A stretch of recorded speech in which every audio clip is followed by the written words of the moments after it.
Today from the global lane, Egypt's proposal for a Gaza hostage release and ceasefire. Is an agreement ahead? I think at the end of the day, it's going to be up to the Trump administration here, whether they're going to not force a solution on Israel, not force a compromise on Israel, really put more of an emphasis on getting the hostages out. Trump meets with Netanyahu. U.S. negotiators prepare for talks with Iran. The key in terms of the Iranian talks, and especially for Israel watchers, is to see, are the Iranians going to try to drag out the process again like they did with the Biden administration? Trump announces a 90-day pause on tariffs, and the trade war with China escalates. It's a high-stakes game of chicken, and this, again, it's all about the international economy. Who's going to quote-unquote win? 5 years after the start of COVID, medical freedom comes to Idaho. It is truly revolutionary. No one in the state of Idaho can be coerced into taking any kind of a medical intervention against their will or their conscience. And Marco Rubio's act of kindness at NATO headquarters. And it's all right here on the global lane. A new Gaza hostage ceasefire deal is in the works in Cairo, and direct talks between the United States and Iran are set to begin. Here with more is Jewish News Syndicate correspondent Mike Wagenheim. Mike, thanks for being with us. So, President Trump met with Prime Minister Netanyahu recently, and he announced direct talks with Iran. So both Netanyahu and Trump suggested they'd like to see a nuclear deal with Iran, similar to one reached in 2003 with Libya. So tell us more. What are the prospects of reaching an agreement? Well, a couple of points of context here, Gary, and thanks for having me on today. Number one, the Iranians have already thrown cold water on the idea that talks coming up on Saturday in Oman are going to be direct talks. They say it's going to be indirect, at least to begin with. And if they get a good sense that things are progressing, that maybe a deal can be struck, then they'd be willing to move on to direct talks. So a little bit of gamesmanship right there at the outset. There's definitely a difference of opinion here between Prime Minister Netanyahu and President Trump. They're both in agreement that Iran cannot have nuclear weapons, but certainly I would say there's a disagreement, or at least a sort of a difference in how to approach the matter. Netanyahu said a diplomatic solution along the lines of what we saw with Libya many years ago could potentially work, but President Trump fashions himself as the ultimate deal maker here, and he's looking for a deal with Iran, and especially with some of the folks that he selected for his administration who are more wary about wars in the Middle East, about military action in the Middle East. They're looking more toward a diplomatic solution and maybe willing to pay a little bit higher cost for it here. I think the key in terms of the Iranian talks, and especially for Israel watchers, is to see, are the Iranians going to try to drag out the process again like they did with the Biden administration, constantly moving the goalposts, setting new standards, biding for time, essentially? I think this will be a key indicator for the Trump administration to watch for here. Are the Iranians going to stick to what's agreed upon, the preliminary parameters that may even be set up Saturday in Oman, or will they continue again to just kind of try to change the terms and the rules of the game as they go along? I think that will be more important than anything as to whether a deal can actually be struck or not. Well, years ago, I covered Ronald Reagan, and he always said, trust but verify. So it seems like that's the issue. Iranian nuclear sites are likely to come under attack if an agreement isn't reached. So how united do you think Trump and Netanyahu are on that, a military response, and how would Arab countries react? Well, the trust but verify thing with the Iranians has always been difficult because they don't allow verification in the way that the international community would like or has demanded, or that Iran has agreed to in the past. So verification has always been a problem, including this year when Iran was censured by the International Atomic Energy Agency Board of Governors because of their obstruction to verification processes that are on the books here. In terms of how the international community, the Arab community, is going to react, they've largely deferred thus far to President Trump on a lot of matters. There's been very little pushback thus far, except with the Gaza situation, and even then it was kind of tepid and around the edges. So I don't expect a particularly harsh reaction here to whatever Trump determines, especially given that he is willing to open up the door once again to diplomacy. It's really tough for Iran's neighbors, especially those that have a bone to pick with the mullahs to begin with, to say, well, you've opened up the door to talks here. You're willing to talk in good faith. if Iran doesn't comply, if they're continuing to obstruct here, I don't really know what kind of great pushback Trump's going to see here from Iran's neighbors, especially those that are so friendly with the Trump administration to begin with. Well, you had mentioned Gaza. Egypt has a new ceasefire hostage exchange proposal for Gaza. President el-Sisi's plan includes the release of 8 or 9 hostages. One would include an American, and then a 40 to 70-day ceasefire with no Israeli airstrikes. So do you think Israel and Hamas will agree to that? Tell us more about that one. Egypt is kind of trying to thread the needle here, compromising, essentially offering up a compromise between the terms laid down by Hamas, which was fewer released hostages and a longer ceasefire, and what's been offered on the other side, well, not the other side, but by Steve Witkoff, the U.S. Special Envoy for Donald Trump for the Middle East, offering more hostages coming out. So this is kind of in between, and Egypt trying to play a role here. At the end of the day, Israel and Hamas, very, very difficult to agree upon anything. So I think at the end of the day, it's going to be up to the Trump administration here, whether they're going to not force a solution on Israel, not force a compromise on Israel, really put more of an emphasis on getting the hostages out rather than threatening Hamas with a consequence if they don't do so. So that may be a little bit of guidance there as to how they may approach some compromise that may or may not have been offered. Finally, the Jerusalem Post reported a high-ranking envoy from Sudan flew to Israel, where he met recently with Prime Minister Netanyahu, and he discussed the Sudanese president's desire to normalize relations with Israel. So that would be huge, would it not? How true do you think that report is, and what have you heard? What do you think? So I think some of us forget it's the forgotten Abraham Accord. The Israeli government in Sudan actually signed a normalization agreement back in October of 2020. It got lost in the mix with everything going on with the United Arab Emirates and Bahrain and Morocco. But because of the situation in Sudan and because of the end of the first Trump administration, that deal kind of fell apart. It was on paper, but never really put into practice like the other Abraham Accords agreements were. And then, of course, we saw what happened in future years in Sudan and a horrible situation that continues there even to the present day here. It's always a positive sign that the Israeli government is conducting talks with neighbors, especially those that they still don't have some sort of formal normalized relationship with here. In terms of actually signing an agreement, again, with the situation in Sudan and so much uncertainty right now, I'm not sure if the time is right for that sort of broad agreement, because you need it to carry on to the next government. You needed to carry on in an economically viable way. But the very fact that they're talking, certainly better than no talks at all. Okay, Mike Wagenheim, JNS correspondent. Thank you so much for joining us, Mike. We appreciate it. I wanted to be a boy one week. I wanted to be a girl next week. It was constantly like that, confusion always in my mind. I always felt like I was more in tune to femininity. At 16, Tommy decided it was time to give in to those desires. Now addicted to meth, he dropped out of school and began frequenting gay chat rooms and nightclubs. I had an internal knowing that it was just wrong. Despite his doubts, Tommy started taking female hormones and making plans to have a sex change operation. Tommy was doing drugs with his brother and sister when he felt an oppressive, paralyzing fear. Terrified, Tommy left the house and went to his mom, who had recently committed her life to Christ.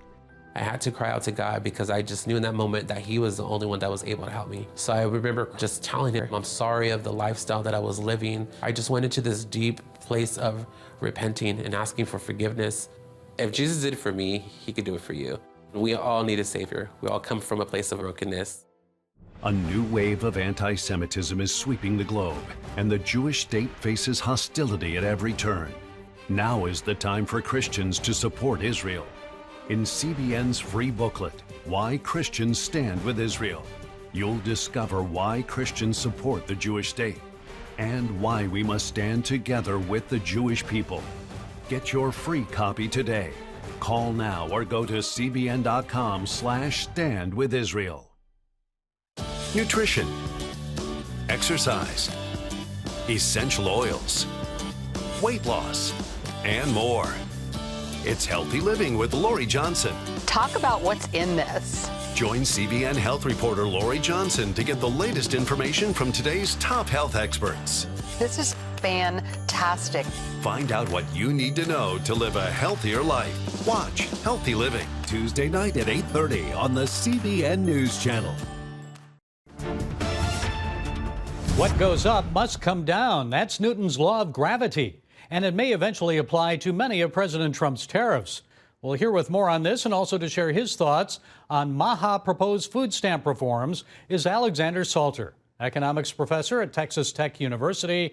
Professor Salter is also a researcher at the Free Market Institute, a fellow at the American Institute for Economic Research, and a Young Voices contributor.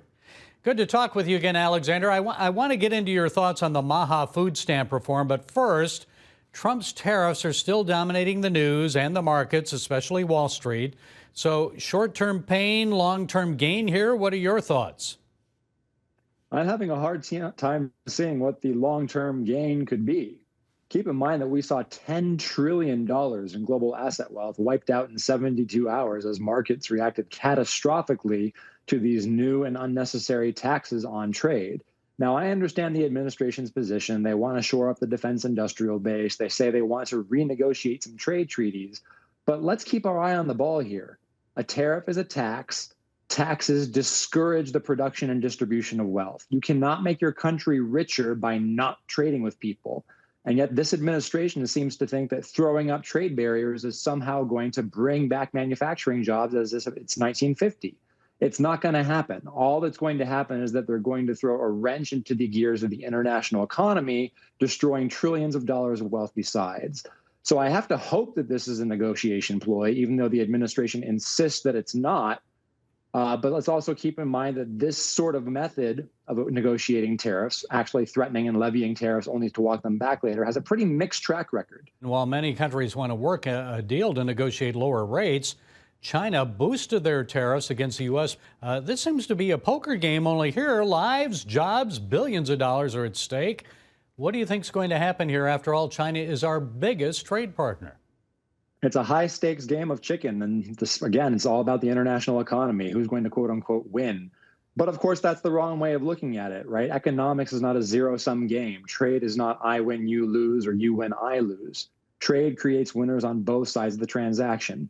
Now, I understand the concerns about trading with China, given the authoritarian nature of the Chinese Communist Party. And I'm actually very sympathetic to the idea that our trade policy should explicitly incorporate national defense considerations. So if that's the case and you want to promote a strategic decoupling from the Chinese economy for the purposes of promoting U.S. resilience, I'm open to that. But in which case, the tariffs on other countries, especially our allies, should be zero. Now, on making America healthy again, you recently wrote an article about the MAHA movement and their proposal to limit Supplemental Nutrition Assistance Program benefits to healthy foods.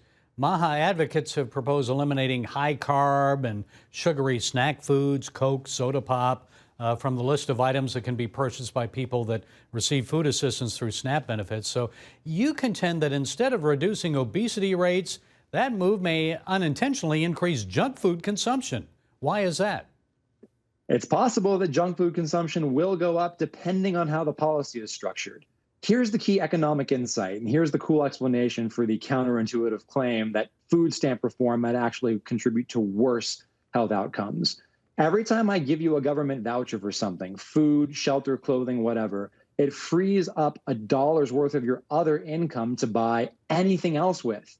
So when you subsidize food, it might be the case that the people who take those food stamps go to more baseball games. People can spend the additional income in counterintuitive and often unexpected ways. We give people food stamps. We expect that they're going to spend more on food, but we forget that they probably have some additional sources of income which have now been released from food that can be used to purchase anything else. So this insight also applies to food stamps. Remember, they're going to need congressional approval to fundamentally restructure the program.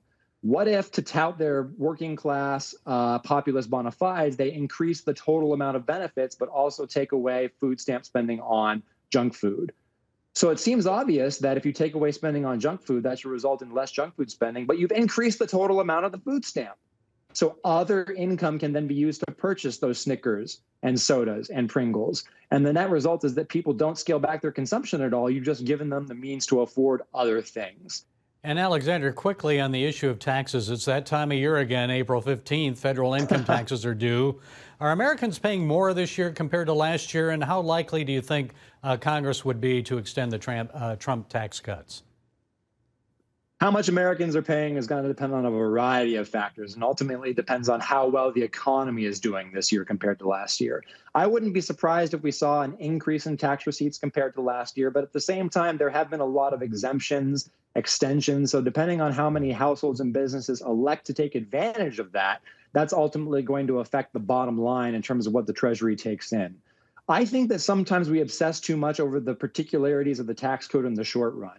What we really need is fundamental tax reform in this country. We should broaden the base, lower the rate, close the remaining loopholes. You should be able to fill out your income taxes on a postcard. It should not be anywhere near as complicated as it is. It takes billions of dollars and hundreds of thousands of hours for the American public every year just to do their taxes. Think of how much richer we could be if we could free up that wealth, that time, that effort, that energy, and produce other goods and services with it. This is really just a sink, and I think that the U.S. tax code is a mess, partly because it's so complicated, because legislators seem to want to use the tax code not to raise revenue, but to make social policy. And I think that that's a fundamentally misguided approach. You want to make sure the tool matches the needs of the trade. Taxes are about raising revenue. Let's not try and do social engineering just to make the tax code more complicated. Okay, Professor Alexander Salter, Texas Tech University and Young Voices contributor. Thank you for sharing your insights. We appreciate you. Thank you, Gary. Blessed are you, Lord, our God, King of the universe, who has chosen us from all of the nations and given us his Torah. Audiences are raving about oracles of God. I believe this is an extraordinarily well-researched movie that indeed speaks about the integrity of God's word. It's a real faith builder. It encouraged me to realize God's hand in preserving his word throughout history. If God is not faithful to his word, he is not faithful. But this shows that he is. What is it? I don't know. I thought you could tell me whether or not they're genuine. I would describe this movie as inspiring, captivating, excitement. It mattered to them to get it right. Everybody should watch this movie. Oracles of God, the story of the Old Testament. Available now for a gift of any dollar amount. Hundreds of Israelis slain, thousands of rockets fired into the Jewish nation, men, women, and children taken hostage. Israel needs your help now. Your gift to CBN Israel will send immediate aid to families and victims directly impacted by the attacks. Stand with Israel. Call 1-800-700-7000 or go to cbn.com. or text CBN Israel to 71777. Download the CBN News app, 24/7 news from a Christian perspective at home or on the road. One place for all of your news. Breaking news alerts. Set daily prayer goals and pray for news stories. Read the most important news and watch CBN News Channel live. CBN News, because truth matters. Go to cbnnewsapp.com to get the app today. Idaho has become the first U.S. state to enact a law protecting personal medical freedom. This means no longer will anyone in Idaho be denied access to employment, education, or businesses based on their health choices. Well, here to explain more is Leslie Manukian. She's president and founder of Health Freedom Defense Fund and one of the authors of the new law. Leslie, first, why was there a need for this legislation? What happened in Idaho that inspired you and others to push for a new law? Well, I have been involved with the vaccine safety awareness movement for a very long time. But what happened, of course, in the last 5 years is the COVID responses. So the policies implemented that came down from the governor and the health departments that forced Idahoans to, stand on circles and operate behind plexiglass, and children who had to be plexiglassed and masked and be vaccinated. And a dear family friend of mine was actually paralyzed by a COVID shot that he didn't want because his employer coerced him into getting it. And he will sit in a wheelchair for the rest of his life. And so this was the motivation for me to actually write this bill and then push for it. Well, what specifically then does this law do? Yeah, it ensures that almost no one in the state of Idaho can be excluded from normal life or coerced into taking any kind of a medical intervention against their will or their conscience. I say almost because there is a carve out for hospitals that take CMS funding, just because we had to do that there's a Supreme Court case from a couple of years ago that says that that they can actually force COVID shots. Now, what's happened is our bill says that they can only require standards that were deemed appropriate before 2020. So they can't add anything that happened in 2020 or anything new. It can only be anything that's a vocational or a historical, traditional vocational hazard or something like that. Well, then I've got to ask, the country's currently experiencing a measles outbreak. So does this mean an unvaccinated child then could attend public schools that have traditionally required measles vaccines? Well, first of all, the state of Idaho for decades has not required measles vaccines. They mandate them, but they have the broadest vaccine exemption in the nation. So vaccines are effectively voluntary in the state of Idaho. And you may not realize this, but more children have died from the measles vaccine in the last 20 years than from measles. And it's very, it's highly controversial. Now, roughly 12% of Idaho school children do not get that shot. And so this isn't changing any of that. And what it does do is say that children who are unvaccinated don't have to be excluded from school, which is a huge step forward for those of us who believe that our immune systems given to us by God are perfect. And as long as they're well nourished, it's extremely rare for a child to have an issue with measles. They recover quite easily from it as long as they're well nourished and have adequate vitamin A. And so this is really about putting the power back into the hands of the individual, where I think it belongs, because each and every one of us is a child of God, and it's up to us to decide what we're going to do with our bodies. The governor vetoed an earlier version of this legislation, forcing it to be revised. So where does the accepted version fall short? Yeah, let me just say that before the measles vaccine was ever introduced, there were a few hundred deaths from measles every year in a country of 150 or 60 million. It had died out, essentially, and the death rate from public health measures like getting clean drinking water, getting the sewage out of the streets and things like this. That was before the vaccine was ever introduced. So this idea that the vaccine saved us is just not accurate. With respect to the bill, the best bill, the bill that was signed by the governor was actually the best bill. The first bill he vetoed, claiming that he was concerned that sick children could not be sent home from school. The governor's office met with the original bill sponsor and convinced him somehow to exclude daycares from it. And I said I would not have anything to do with a bill that excluded daycares, that literally forced children or forced parents to vaccinate their children against their conscience in order to put them in daycare, into private daycares, and almost all daycares. I think all daycares in Idaho are private. And so the House introduced a competing bill, and it went back and forth until the very, very final day of the session. And then what happened was the governor signed the best bill that we could have hoped for, which said that healthy people cannot be excluded on the basis of their vaccination status from anywhere. And it also says that this code cannot be contradicted by any other code. So we have a fantastic bill that protects our most fundamental and basic God-given human rights, and also ensures that if someone is sick, that they can then be sent home.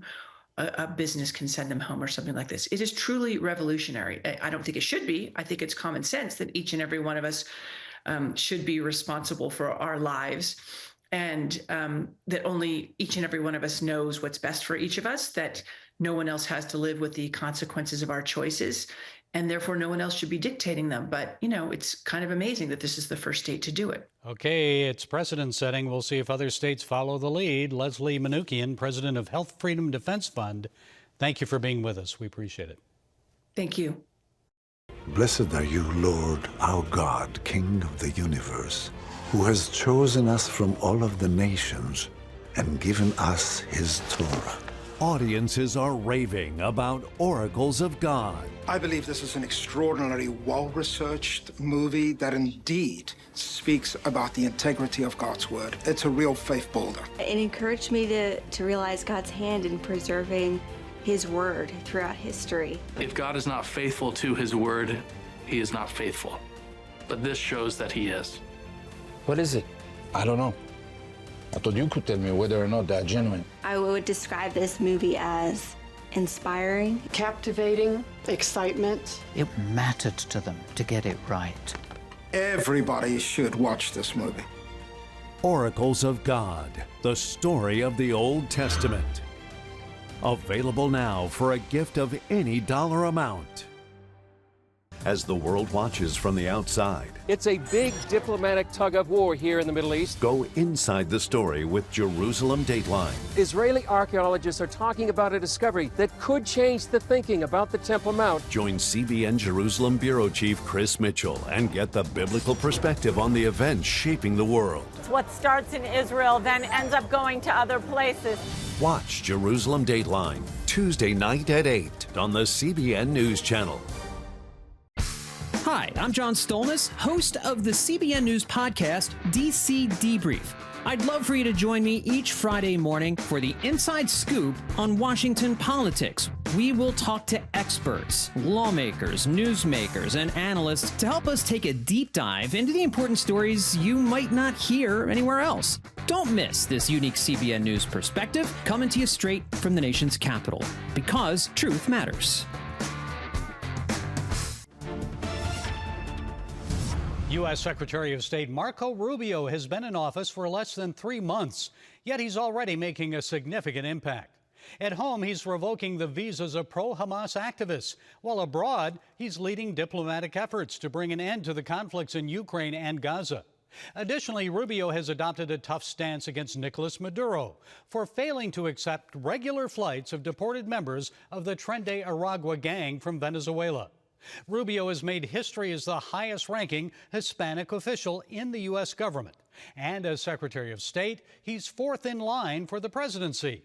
However, what truly caught our attention was the graciousness and respect that he showed to some young journalists recently, even as he was running late for a NATO foreign ministers meeting.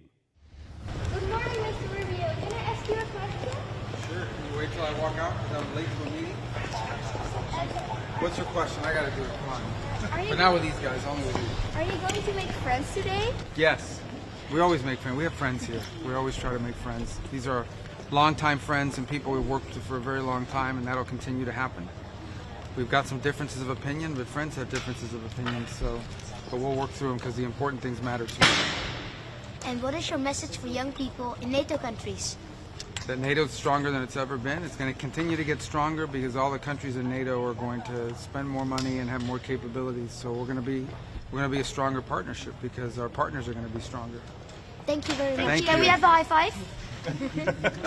Hold on. All Thank right, you. that's awesome. Bye. Bye. What do you guys? Did they pay you to do this? Huh? Make sure they pay you. You guys are better than these guys. Thank you. Thank you so much. Have a great day. Thank you, Secretary Rubio. You could have kept walking. We appreciate that simple act of kindness with the kids, giving you and us a brief respite from the gloom of global turmoil. Well, that's it today from the Global Lane. Until next time, be blessed.